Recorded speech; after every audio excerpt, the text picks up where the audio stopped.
Ik ga contact houden met de beste vriendinnen van Sietske. Zij wil even net maar haar naam neemt worden. Zij is wel geregeld op bezitten in de Vezenis bij Sietske. En ze zei het, ja, heel oppervlakkig hebben we het er dan wel eens oer. Het wel neemt, maar geef je net heel diep op de zaken in. En ze zei het van, het is voor mij heel moeilijk in te denken van dat Sietske dit dien heeft. Het is voor mij krek als binder 2 Sietskes. Maar wat er gebeurt, ik blijf achter mijn vriendinnen staan. De vriendinnen zei ik van, ik wil er net meer een heel soort op oersprutsen.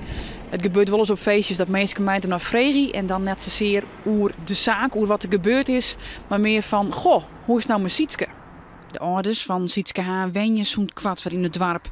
Ze aan skoft lang op een geheim adres zitten, maar beziek je de trien over op te pakken. En verspreekt zich belang dat er in het dorp net meer een soort hoe de zaak praat. Natuurlijk is het heel lang een gesprek geweest, een heftig onderwerp voor het dorp geweest.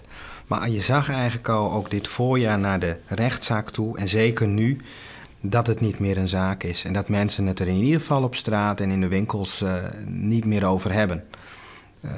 Wellicht in de huiskamer en natuurlijk de mensen die het direct aangaat, maar in veel mindere mate op straat. Daar horen we eigenlijk niks meer over. Jedder het hier luidt de rechtbank de maximale straf van 12 jaar op. Moen boegt het gerechtshof haar over de zaak.